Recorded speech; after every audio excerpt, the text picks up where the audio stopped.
Well, folks, it's been a little while since I talked about Smash Ultimate, hasn't it? And as promised, here's the long-awaited follow-up. The longer-than-desired wait, if you will. Last time I talked about the game, we only had one character left to go, but now the game is finally finished, and wow, what a trip it's been, am I right? There were even moments that I thought it would never end, and yeah, I'm pretty disappointed that we didn't get characters like Dante or Shantae. They may not have cared about you, but you will never leave my heart. Your memory will carry on! But for what we got, it was fantastic. For the most part, anyway. Personally, this is the reason I wanted to make a separate video with just the DLC characters to highlight the greatness that Sakurai has brought to us after his magnum opus was introduced to the world back in 2018. No one asked for it, but fuck it, I'm gonna be ranking these 12 characters from my least favorite to my personal favorite. And yes, that means I'm counting Piranha Plant. If you watched my previous Smash video, then you already know the rules, and they still all apply here. You should go check it out if you haven't already. Anyways, let's get into it. Now, I should have brought this up earlier that with a list as linear as this, I'm also aware that I'm more likely to piss off fans of a character with my shitty opinions a lot faster than the last video. Now, I'll just make this clear that none of the DLC characters are bad, nor do I hate any of you personally for maining them, but that doesn't mean that I like all of the characters. However, the best way I can sum up my feelings for number 12 is with these three little words. Fuck this character!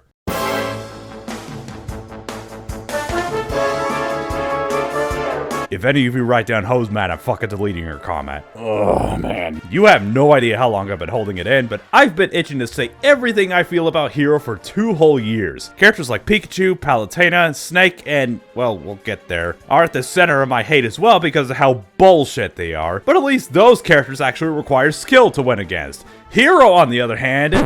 Okay, you know what? I could tell that this segment's gonna be pretty harsh, and also because I don't want my friends to spam pose mad at me all day. So why don't I start off with the things I do like about Hero? Okay, well, first of all, the final Smash is pretty cool, I guess, and well, the stage is very pretty. It's pretty cool seeing those luscious backgrounds, especially after playing Dragon Quest XI.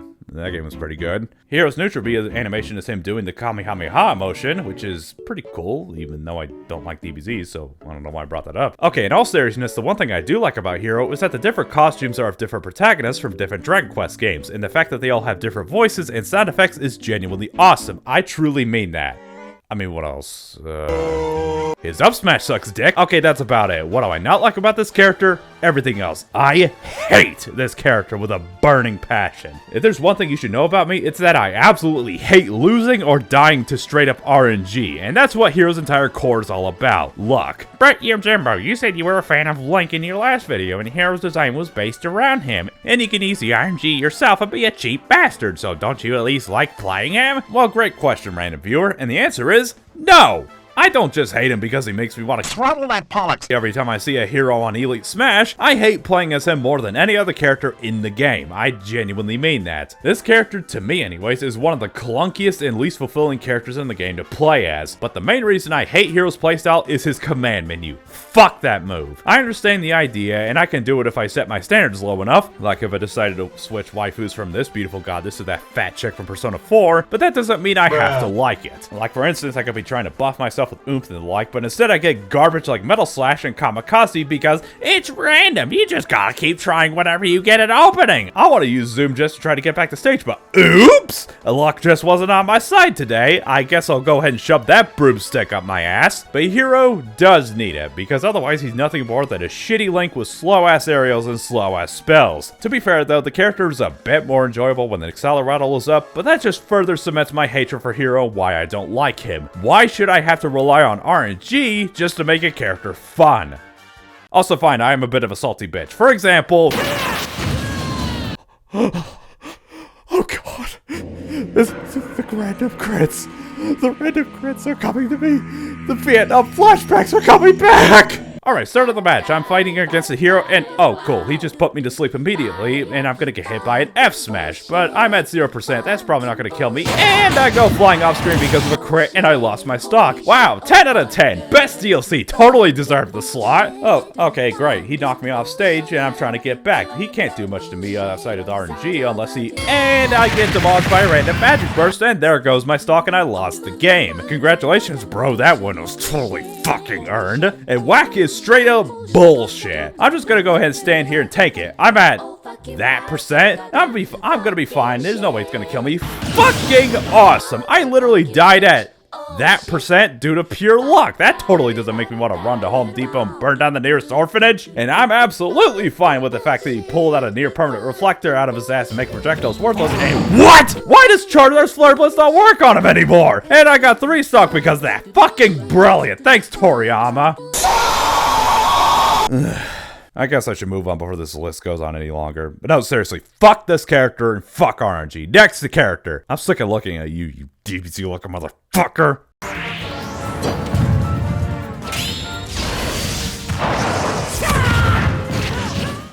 Okay, I'm cool. I'm calm down. Just doing what my therapist has told me time and time again. Just throw a box of fidget spinners off the nearest cliff and you'll feel better in no time. So with Hero out of the way, it's time to talk about the other character I don't really enjoy in any way, shape, or form. Now I promise that I won't bitch about the other characters in this video in case I happen to hate fighting them. But with that being said,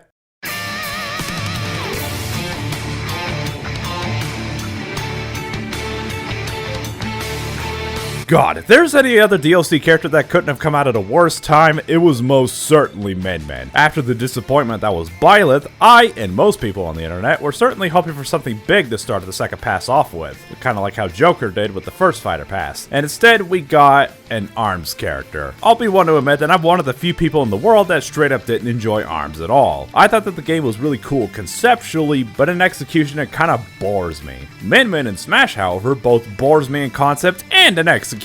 See, those two things are not mutually exclusive after all, you know? I think that Min Min is a very good fighter in the meta, but I would be lying if I didn't think that she was the worst DLC in the game by design. It's far from the least interesting gimmick in the game, but when you factor the other DLC characters like Steve, Terry, and motherfucking Sora, it fails to leave much of an impact. Even Hero's gimmick is more interesting, though not by much. But if I could say in her defense compared to Hero, I kinda liked playing her when she first came out, but man, her appeal wore off pretty quickly. She's just boring. I mean, she's really fucking boring. I may be winning this exchange right here, but I guarantee that my opponent is having way more fun than I am right now.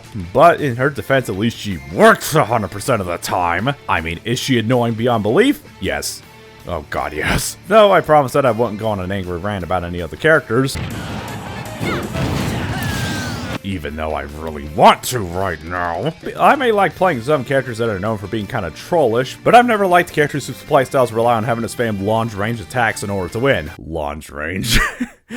It's pretty much why I don't like characters like Villager or the Belmonts. But her gimmick, I guess you could call it, is that her arms stretch. That's it. Her smash attacks have the best reach in the game, can kill ridiculously early, can let her edgeguard almost effortlessly without ever leaving the ground, and it all adds up to a playstyle that's just kinda dickish. Everything else is just kinda meh to me. She has 3 different weapons that she could choose with the press of the down beat. The Ram, which might as well be called Fuck You the Move, the Megawatt, which yeah, sure is a slow-ass meatball, and the Dragon Head. You know, in case you thought that one stupid laser wasn't good enough, there's 2 stupid lasers. Or how about a Fox Up smash that doubles as a reflector because fuck it. This character is already busted, let's slap on another function she clearly didn't need. Though, if I could say anything positive, it's that I think that Min Min has an excellent design. Appearance-wise it is, fuck this playstyle. And while she doesn't do anything for me personally, I'm at least content that she's in for one reason. That ARMS music fucking slaps. If any ARMS character had to get in, then I'm honestly happy that it was Min Min. But let's be honest, if it had to be Min Min or literally on the character, then I honestly think you know what option I'd pick.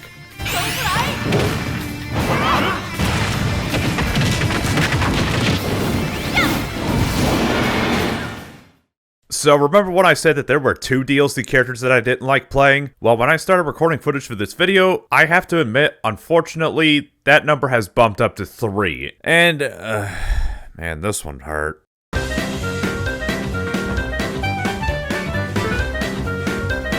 So I gotta say, back when the Fighter Pass 1 had just finished up, my tastes were drastically different back then compared to how they are now. E3 2019 started off by revealing us the king of bibbity-bobbity bullshit, and then they ended with a DLC that probably got the most excitement out of any DLC in the first pass, Banjo and Kazooie. Even I got super hyped for the character, even though I like BanjoKazooie despite only playing it for the first time a decade ago, and BanjoTooie was, well, that was a game that existed, wasn't it? And when he first came out, I fell absolutely in love with him. Hell, I legit thought he was gonna be my main. I mean, just look at how much time I invested into him back then. Though, there's a reason that I didn't do that, and you probably already know what it is, but one step at a time here. So if you all have seen my last video, then you knew I was gonna say it, but Banjo is one of the best animated characters in the game. His facial expressions, the smash attacks, the victory animations, it's all top-notch stuff. Even though I didn't exactly grow up with BanjoKazooie like a lot of people did, I just can't help but be charmed by the way that these two act around each other, even if one of the best players in my region keeps whooping my ass with him.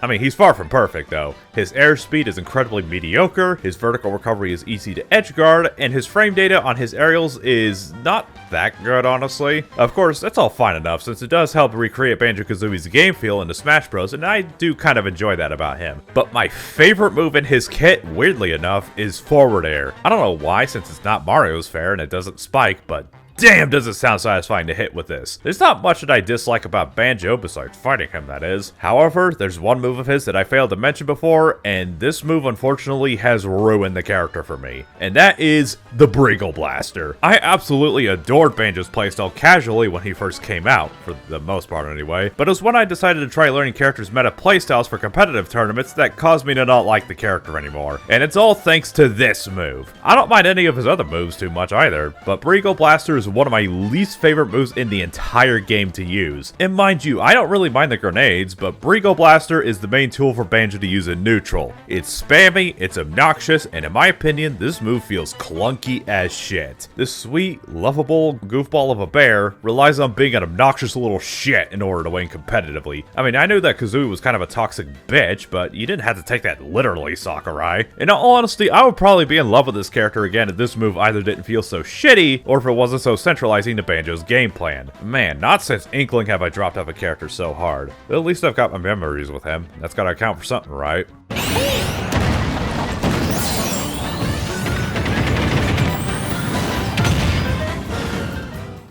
So now that the bottom three are out of the way, I'm gonna let you know that this is the part of the list where I start to be more positive, because every other character on this list I actually like playing as, but someone I like has to go with the bottom, and I guess I feel like I haven't made enough enemies just yet.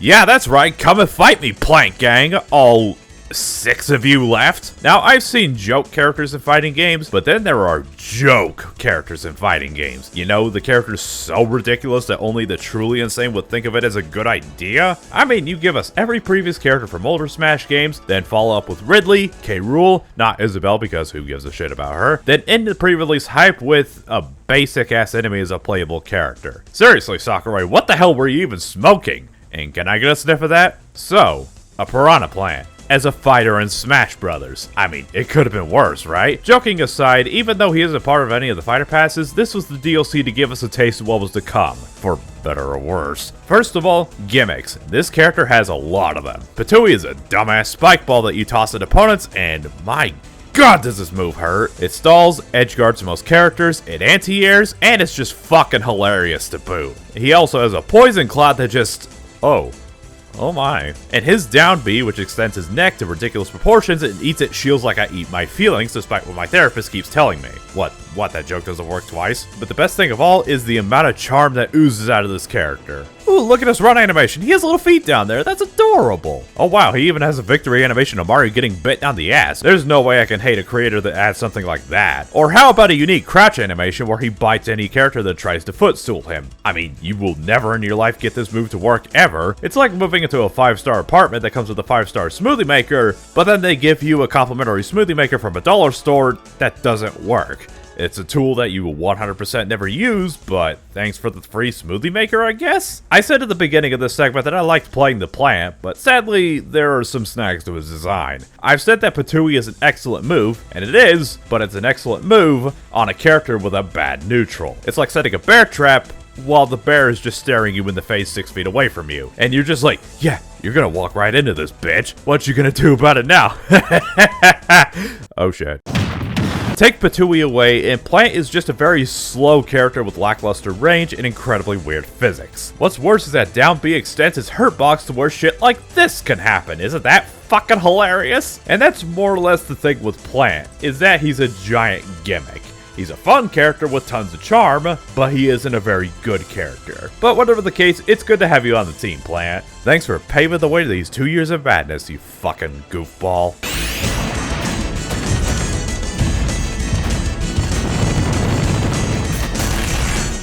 So for this next character, we gotta shift gears just a little bit. Banjo was initially one of my most hyped characters for Smash Bros, and Piranha Plant was a pleasant surprise that caught me off guard, but now I gotta talk about my most disappointing reveal for Smash Bros, and it's not even close.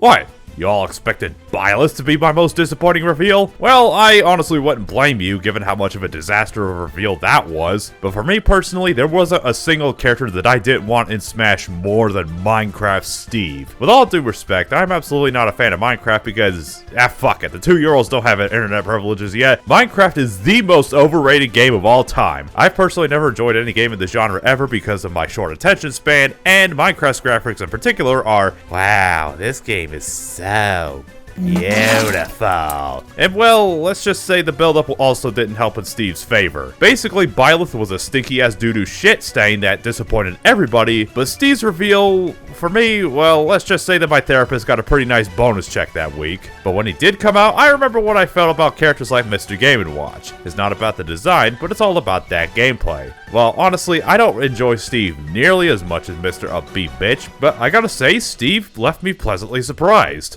First of all, he has the Enderman skin, so I can play as an edgy enemy that doesn't make me long for Raiden's fatality from Mortal Kombat X, if you know what I mean. But second of all, this character is one of the most versatile fighters in the entire game. His movement and jumps are laughably bad, but those combos are just damn. Seriously, how much did that just do? And that was with the wooden weapons. Even if it is a little clunky and fuck if I understand what any of these tools do, but the crafting gives his weapons a damage boost, and Steve with diamond weapons is one of the scariest characters in the game. I also really like the minecart because the blocks are seriously versatile and can do pretty much whatever the hell you want them to do. Stall, edge guard, set up traps, create some special messages, cause your opponents to glitch through the floor whenever that was a thing. These things can do a lot. It's insane. And I really like this up smash in particular. Yeah, I'm cooking me up some prime snake tonight, if you know what I'm saying. Smoking these meat like a brisket. I'm making meats now. So all in all, I hated when he got in at first, and yet I found myself really enjoying this character more than about half the roster. Wow, Yojimbo, it seems like you really like this character. So why is he only number 8? Because he's from Minecraft. No, seriously, why isn't he any higher? No, that's why! He's from Minecraft! Minecraft is a gross game with gross-ass visuals that makes me wish I was fucking blind. Fuck it, Steve is worse than Hero to me now. Number 12, worst DLC. Okay, no, I'm just joking. That isn't the reason he's not any high on the list. Well, not the only one anyway. First of all, I praise this character's set combos and utility and edge guards, and that minecart is still...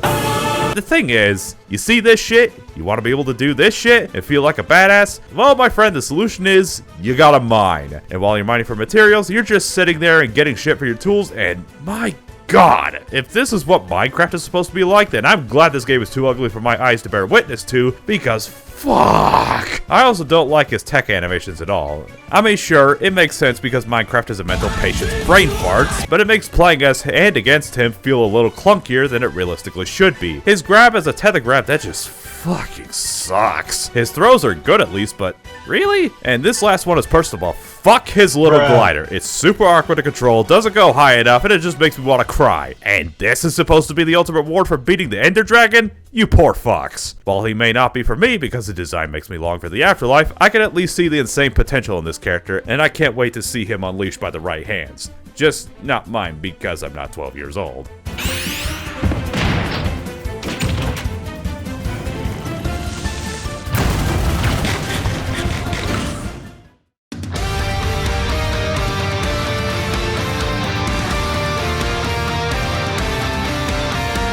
Ah yes, there he is. The Wasted Slot, the 956th anime swordie of Smash, the Crusher of Dreams, the one character that got all the sword-hating harpies to screech injustice into my Twitter feed for weeks after the reveal and made me want to delete my account. I mean, I jest, but in all seriousness, you start off with Joker from Persona 5, have big fan favorite after big fan favorite, build up hype with an absolute cock tease from the Devil May Cry developers, and we got another Fire Emblem character. We could have gotten someone like Gino, Shantae, or God forbid forbid, even Dante. No, I'm not salty! Personally, I'm not that group of anime sword fighter haters, believe me, you'll see soon enough, but what I am sick of is Fire Emblem representation in Smash Brothers. I may love Roy and Chrom, but I still think that other franchises should get just as much, if not more, representation. Like maybe Raiden from Metal Gear. No, I'm not salty! And holy shit, this reveal was just plain bad. The trailer was lazily edited, the reveal just dragged its feet like a motherfucker, the too many swords joke was honestly kind of insulting and hypocritical, and I joked about it before in my last countdown, but Bilo's Final Smash is hands down the worst Final Smash in the game. Ah yes, all hail the power of the mighty JPEG and the power of anime bullshit. But, with that being said, I love this character. Spoiler alert, this is the part of the video where I think all the DLCs get really good. And these are also the DLCs I'd be more likely to run in tournaments if I did.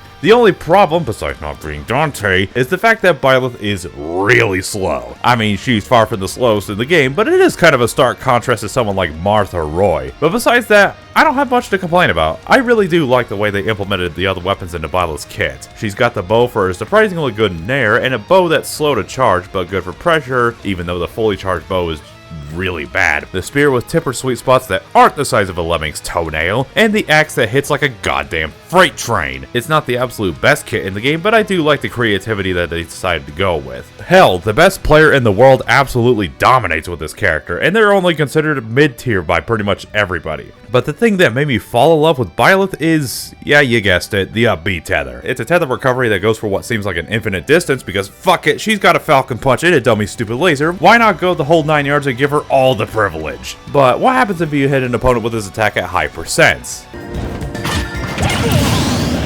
Perfect. It makes Byleth one of the scariest in the game to attack off stage at high percents because she can not only recover off of your stupidity, but also delete your stock basically for free. Not only that, but you can combo with it at early percents and pull off some stupid cheese like this, which is the best kind of cheese I could think of. I may prefer Roy and Chrom for their speed and mobility, but Byleth is a character that, while arguably the worst reveal in Ultimate, is still a character that anyone can pick up and have a blast playing. It's just that I prefer the next 6 characters a bit more for other reasons. Still reminds me that I need to finish the other 2 routes in 3 houses already.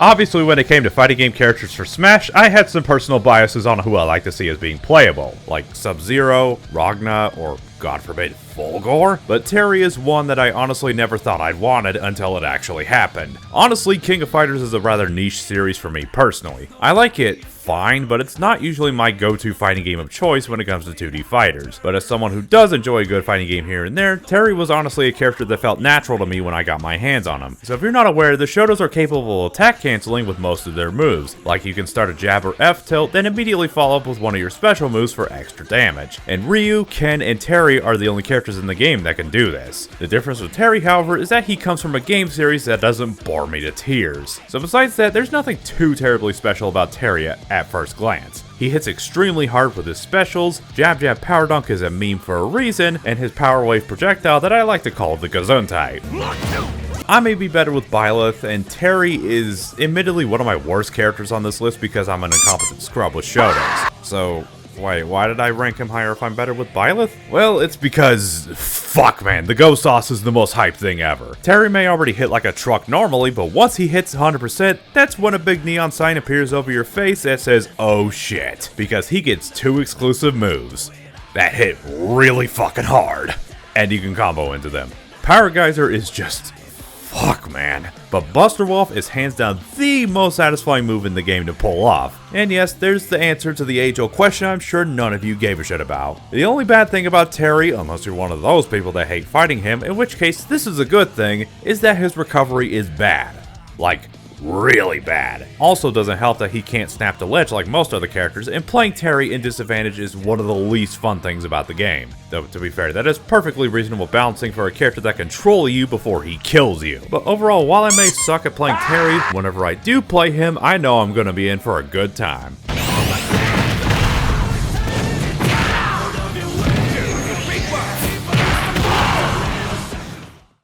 And yet, he isn't even my favorite fighting game character.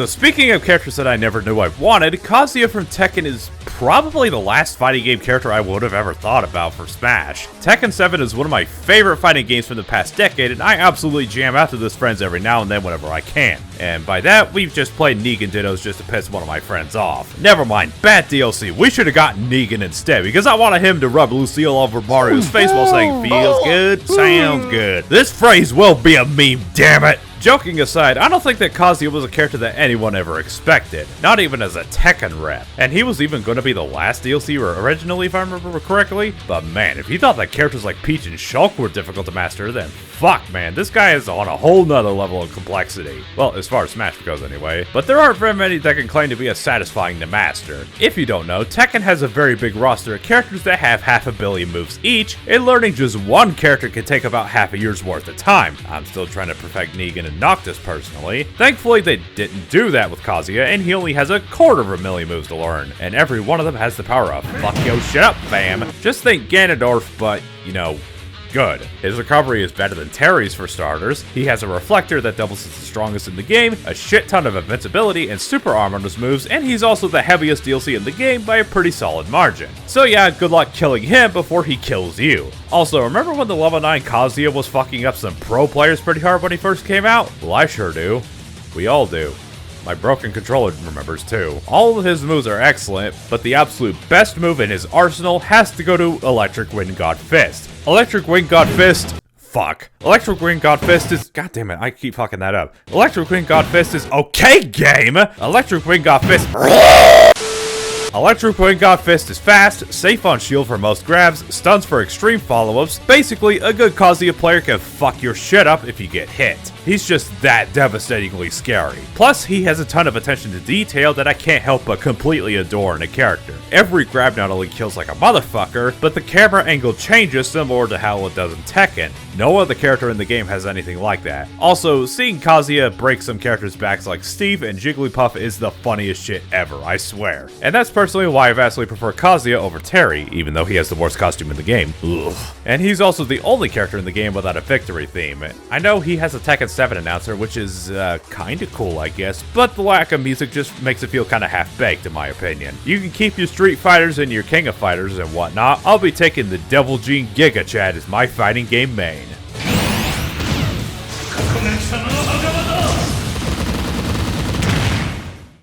Ooh boy, twins!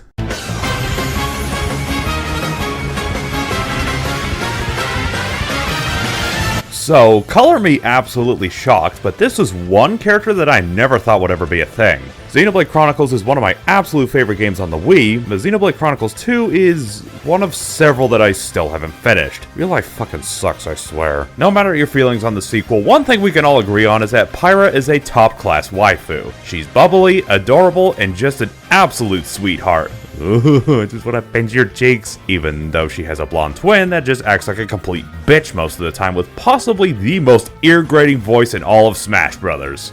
Think you can take me? Think you can take me? Think you can take me? Also, not since Min Min have we gotten a DLC character that has tested our sanity to its absolute limit, because fuck fighting these two characters. They're dummy strong, extremely difficult to contest, and they're just fucking everywhere. So, by that logic, that means I heavily adore these two ladies. And no, not just because Sakurai gave them some, special properties, but because of how their playstyles complement each other. Pyra is basically Ganondorf, except she's actually fun. She's got that sword with some stupid range, and literally every single move in her kit kills like a motherfucker. Well, I rank her as the best waifu in the game, but arguably the worst DLC. By herself, that is. But you know what a down B is? Press it, and oh fuck yeah! You're zipping and zooming across the stage like a bat out of hell, juggling your opponents like a circus act, and making 12-year-olds around the world snap their switches in half. I mean, she's weak as shit, but fits fastest run speed, bonkers ass frame data that will make even Sheik fear for her life, an advantage state that just doesn't let you play the game ever, and the best part about her is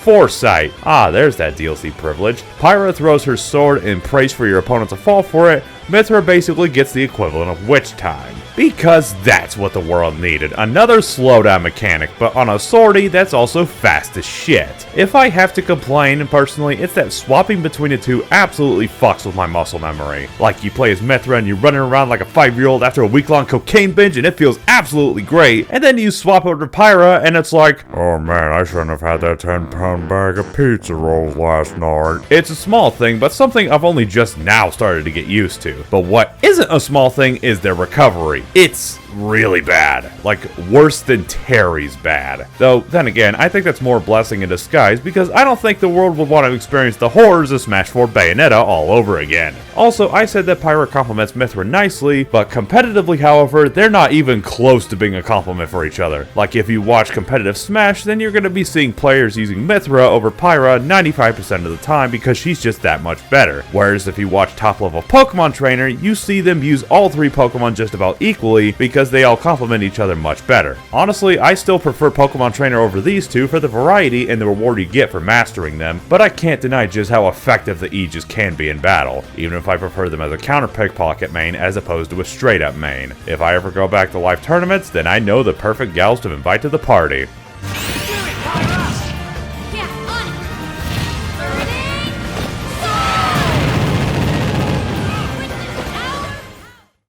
So now we reach the top 3, and this is the part where I go omega level of gushing like the snobby fanboy that I am. Of course, Wario is still my favorite main game character, that fact hasn't changed one bit. But no joke, I vastly prefer these next 3 characters over my base game number 1. They're just that fun to me. You already know who they are, but it's all a matter of where they fit in the ranking. Piranha Plant started the DLC by laying down the foundation, but this one character alone showed us just how wild this ride was going to be.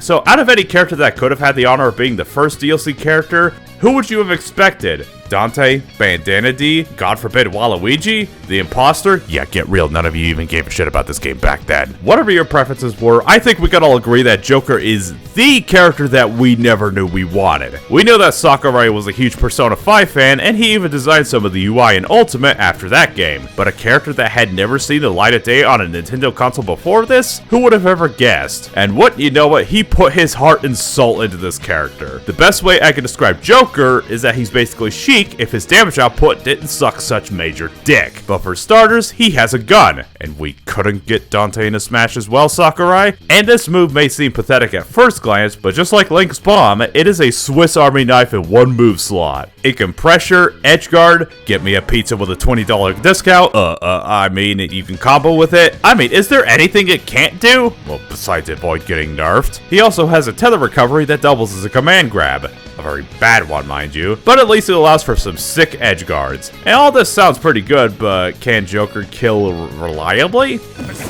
Oh fuck. Yep, normally he's already super threatening with all that, but they decided to give him the power of bullshit. Arsene comes out and basically creates the perfect Smash character, buffing his already stupid projectiles, giving him a proper recovery, and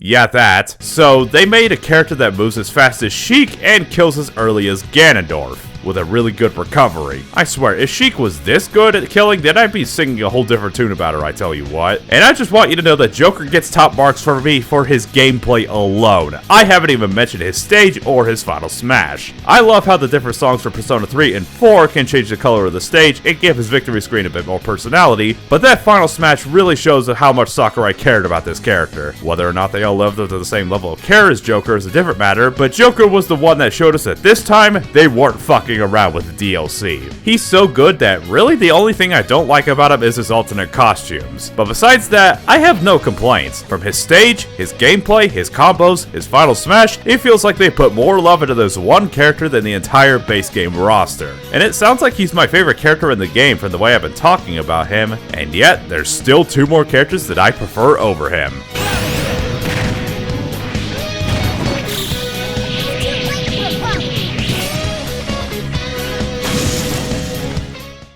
So for these top two, I want you to know that trying to pick between them was insanely difficult. And this was the main reason that I opted to avoid putting DLC characters into my original list. I love both of these characters equally in terms of gameplay, and I'd probably swap these two here and again, so feel free to take these with as much salt as your kidneys can possibly take. I said before that I never got a character that I personally wanted.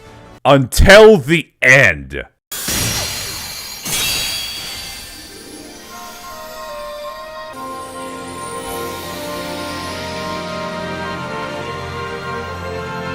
Wow. Just wow. I didn't think this day would ever come. I lost hope that I'd ever get anyone I wanted to see in Smash after Dante got deconfirmed as a costume. I would have been perfectly happy as long as it wasn't Waluigi or fucking Fortnite character. One cringe lord of Smash is bad enough as is. But when I saw that Mickey emblem appear, I cried.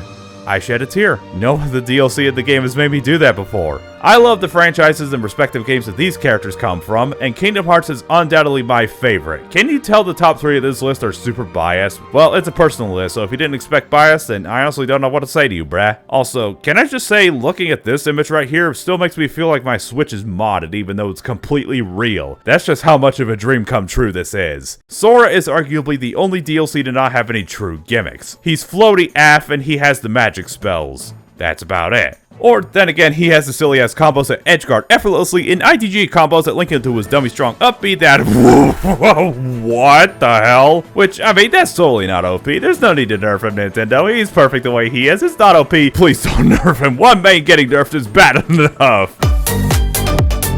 I'm typically not a huge fan of slow-ass characters unless I find other things about the gameplay fun, and Sora is surprisingly below average when it comes to all his movement stats. His airspeed, run speed, they're a lot slower than you think they'd be, but it thankfully doesn't matter too much as playing as him is plenty fun since his combo game is amongst the strongest in the game. As if his upbeat shenanigans have anything bad to say about that, edgeguarding is insane with his crazy double jump height, and magic spells like Thundaga make life a living hell for most characters. Arguably the best recovery in the game, he's just top of the class when it comes to that crazy aerial game. And thankfully, he isn't OP like Bayonetta was in Smash 4. Wouldn't have stopped me from mating him. Hey Ganondorf, what do you, Little Mac, and Valve have in common? Unga Bunga? That's right, they can't count past 2! Also, I love the way that they handled his stage. Easily my favorite in the game. It's simple, beautiful, legal, competitively, so I can play Smashville without hearing any goddamn Animal Crossing music nonstop, and the dive to the heart was just so genius. I'm biased as hell, leave me alone. The only problem is that it doesn't transition to dive to the heart if you have hazards turned off because... why?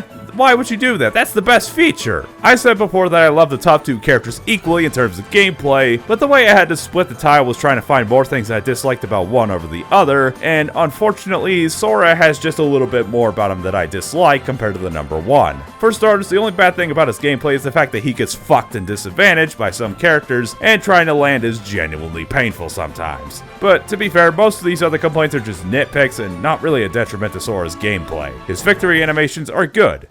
Just good, and not amazing like Joker's or Sephiroth's. I kinda wish that some of the other costumes had different keyblades as cosmetic details, and his final smash is just okay. Also, while I love the stage, as said before, the music track list on the other hand is painfully small. Only 9 songs and not a single one from 2, 3, or even Birth by Sleep. Though, I can imagine that getting Sora into the game was already enough of a hassle as is, so it's not that big a deal, I guess. Overall, like I said, I couldn't be happier that they ended this game off with not just a fun-ass character, but a fun-ass character that I, myself, and thousands of other fans have been dying to see in Smash for years. I know you've heard it 1,000 times already, but really, from the bottom of my heart, thank you so much, Sakurai. I don't need Dante anymore.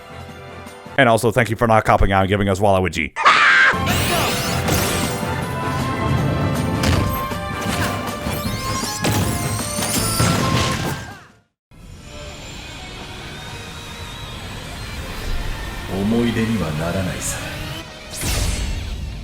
Okay, who's actually surprised?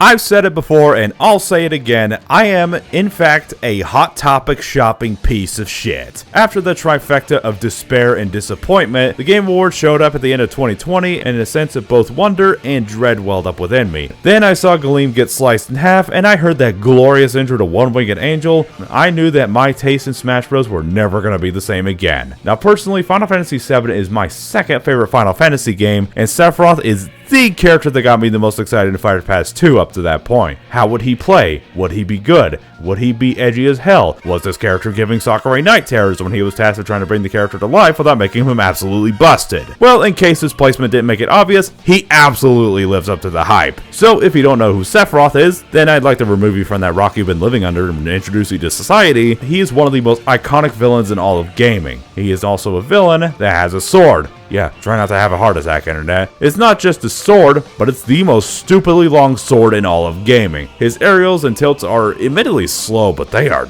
dummy long and cover tons of reach. He's not swinging that thing effortlessly around and slicing up buildings like a knife through butter, but they managed to give him a special keep-away zoning game that most swordies can't do as well. Not to say that he doesn't have any combos, because he does have some pretty good ones. You really gotta love that nair. It's probably the least Sephiroth move in his entire kit, but you gotta admit, it's got enough swag to be in an Always Sunny in Philadelphia episode. You gotta pay the troll toll if you want to get into that boy's hole. I am so not sorry for that, but his special moves make him even more badass, and I love all of them. Side B is a contender for the most busted side B in the game, as it puts your opponent on a timer and forces them into a bad spot for you to easily take advantage of. Tech chases, kills, breaking shields, this move is honestly nuts. Arguably the most spammable counter in the game, as it does pretty much everything you want it to, and his neutral B is pretty good for positioning and aerial movement. Also, the sound design for his neutral B Giga Flare is absolutely glorious. But the cherry on top with his specials is his Octo Slash. Ah yes, there's the over-the-top anime cheese. I knew it was hiding around here somewhere. Mainly because it's just so satisfying destroying someone off stage with his move, and you feel like a total badass when you do it. So, he has stupid reach, a busted-ass side B projectile, powerful edge guarding. What else does he need? Whenever he has high enough damage, he pulls out the one wing and giving him buffed movement speed, better damage output, and a third jump on top of that? Yes, please. I do love me some OP comeback nonsense when it's done in a badass way, and also when I'm not the one getting cheesed by it. Of course, the attention to detail is just so goddamn good. They didn't have to, but they made him into the edgiest piece of shit in the game, and I can't help but laugh at the absurdity. Even the announcer has to agree. And the victory screen. It hands down my favorite in the entire game. He just fucks up the entire battlefield and kills everybody. Also, 100% biased, but he has my favorite Final Smash in the game hands down. But the main thing I like about Sephiroth that placed him over Sora for me, and this is 100% biased, I do not give a shit, is that he is a goddamn palate cleanser. Probably solidifying my tier whore status, but if there's a character that is exceptionally annoying to fight out there, like Steve, Mewtwo, Falco, Palutena, Wario, Young Link, he takes care of them easy peasy when played right, or at least makes life exceptionally hard for them. Except Diddy Kong, fucking shit-flinging little bastard. Plus, he's the character that I have entered tournaments with above everybody else because I feel the most confident with him at a higher level. If I ever decide to go all the way and go pro at Smash Bros, this is the edgelord I would do it with. Really, the only thing I dislike about Sephiroth is a very inconsequential slow walk animation that just looks awkward on the character. That's it. Oh, and also his costume selection is absolute garbage. But really, is any of that important? Wario may be a fun time in spite of the stupid ass nerfs, but Sephiroth is not only super fun and fitting to my playstyle, he fits everything I like about a character in a fighting game. He's fun, he's edgy as hell, he's fun to move around with, he's satisfying as hell, best reveal trailer, best Final Smash, best victory screens, he has everything. He's Sephiroth, the one-winged angel, and my favorite character in all of Smash Brothers. I'm the Awesome Jim, and thank you all for watching, and I'll see you guys next time. As for my next countdown, are you ready to die?